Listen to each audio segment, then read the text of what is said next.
Benjamin Boivin, Québec solidaire a élu le 25 novembre dernier l'ex-député de Rouyn-Noranda-Témiscamingue, Émilise Lessard-Terrien, comme nouvelle co-porte-parole afin de succéder à Manon Massé. Benjamin, qu'est-ce que signifie selon toi la victoire d'Émilise Lessard-Terrien pour Québec solidaire? Ben, c'est quand même intéressant ce qui se passe à Québec solidaire. On sait que Québec solidaire, depuis sa fondation en 2006, a vraiment eu une croissance essentiellement dans la région de Montréal.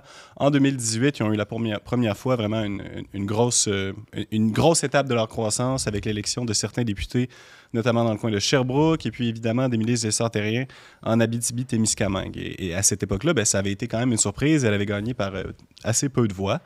Elle a malheureusement pour elle été défaite en 2022 là, par quand même un bon écart de pourcentage, mais elle est demeurée active à l'intérieur de la vie de Québec solidaire et effectivement, au moment où Manon Massé choisit de s'écarter de la vie politique, elle se présente contre trois candidates quand même de qualité, là, en la personne de Rouba Gazal et de Christine Labrie. Christine Labrie qui est députée de Sherbrooke. Fait que c'était vraiment le moment de savoir si Québec solidaire allait avoir pour la première fois l'un de ses deux principaux représentants qui allait venir de l'extérieur de la région de Montréal. Moi, je me souviens très bien, j'habitais à Montréal il y a quelques années de ça maintenant. J'habitais dans le comté d'Amir-Kadir, alors à l'époque de Françoise David, et vraiment, les deux co-porte-parole étaient littéralement dans des comtés voisins, dans la section centrale de l'île de Montréal où il y a des francophones et beaucoup de jeunes, notamment des étudiants. C'est pas le comté de Rouba-Gazal, d'ailleurs? Oui, c'est maintenant devenu le comté de Rouba-Gazal. Et d'ailleurs, Rouba-Gazal, si elle avait été élue, ben, on aurait été un peu dans la même situation parce que maintenant, c'est Gabriel Nadeau-Dubois qui est député de Gouin. Donc, c'est une étape importante dans la mesure où le leadership de Québec solidaire se décentre de l'île de Montréal pour la première fois. Évidemment, cependant, Mme Lessard-Terrien n'est pas élue. Donc, elle se retrouve dans une situation où elle sera une porte-parole de Québec solidaire, mais extra-parlementaire. Intéressant. Est-ce que c'est un avantage ou un inconvénient d'être un porte-parole non élu? Ben, j'ai de la difficulté à voir que Québec solidaire ne verrait pas un avantage parce qu'avant, il n'y a pas si longtemps que ça, Québec solidaire avait un député, un co-porte-parole parlementaire et un co-porte-parole extra-parlementaire. Ça faisait partie des statuts du parti. Et lorsque Françoise David et Amir Kadir se sont retrouvés les deux élus à l'Assemblée nationale, il a été décidé que plutôt que d'avoir cette manière-là d'organiser le co-porte-parole-là, il y aurait un co-porte-parole masculin et un co-porte-parole féminin. Et c'est cette structure-là qu'on a encore aujourd'hui. Donc, on voit que dans la logique interne à la vision politique de Québec solidaire, il y a quelque chose qui est enraciné là, dans la vision du parti. L'idée que c'est bon d'avoir au moins une partie du leadership qui se retrouve à l'extérieur de l'enceinte des institutions politiques. Et à mon avis, c'est une très bonne chose. Je pense que dans notre société, on est habitué d'avoir un regard sur la politique qui est vraiment... parfois, il y a presque de l'aliénation là-dedans. Parce qu'on a comme un peu l'impression que les gens qui nous dirigent, ce sont essentiellement les 125 députés, et en particulier le premier ministre et son entourage immédiat. Il y a quelque chose de vrai là-dedans. Évidemment, ce sont eux les décideurs, ce sont les acteurs des institutions formelles. Mais en même temps, la vie politique, dans une démocratie libérale comme la nôtre, est censée, du moins en théorie, impliquer un peu tout le monde, chacun selon la modalité particulière de son accès aux institutions. Puis je pense que d'avoir un chef comme ça, qui est à l'extérieur du cercle parlementaire, du Cénacle parlementaire, qui va être capable, là, ça a beaucoup été souligné, d'avoir des interactions avec des gens issus de différents milieux sociaux et communautaires, économiques, vraiment comme une diversité d'acteurs de la société civile. Je pense que c'est quand même pas de mauvaise chose, puis peut-être que ça pourrait susciter l'inspiration de d'autres partis. On apprenait aussi il y a quelques heures qu'elle aurait droit à un salaire à temps plein, donc ça va la libérer là, pour faire sa job de consulter les gens sur le terrain, de se promener en masse sur le territoire.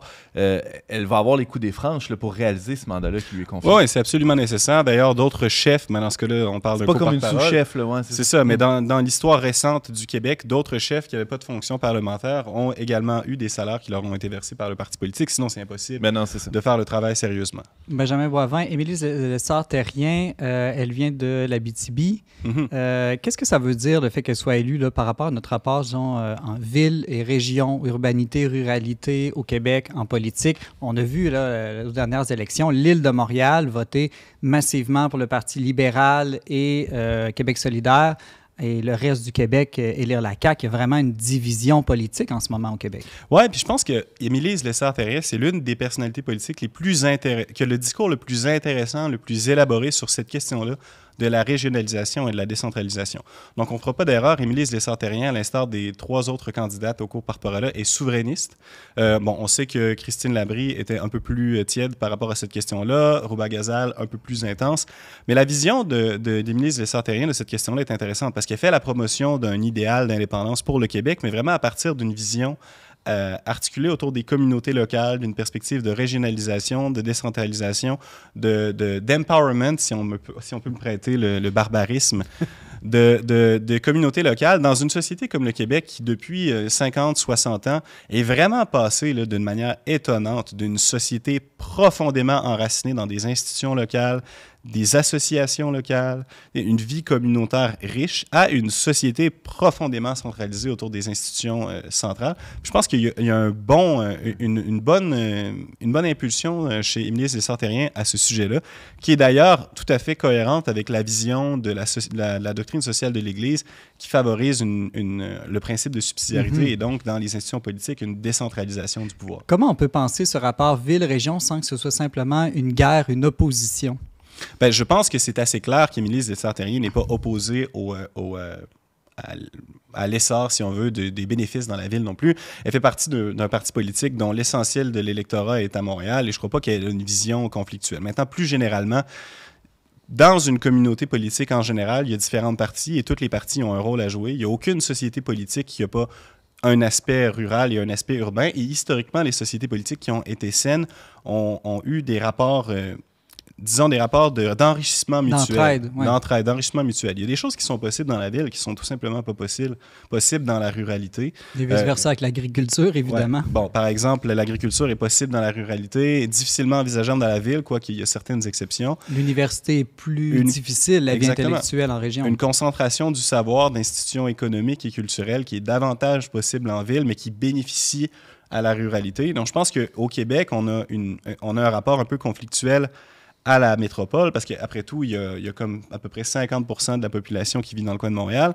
Et il y a beaucoup de gens au Québec qui ont un rapport conflictuel à la métropole, et il y a beaucoup de gens dans la métropole qui ont un rapport conflictuel aux régions. Si une personne comme Émilie Lessard-Terrien, à cause de son histoire et de son implication dans un parti politique qui est de fait assez urbain, ben, si elle est capable de contribuer à une réconciliation, ce ne sera pas mauvais. Ce sera intéressant de suivre Émilie Lessard-Terrien comme co-porte-parole de Québec solidaire ces prochaines années. Benjamin Boivin, responsable des publications au magazine Le Verbe, merci beaucoup. Ça fait plaisir.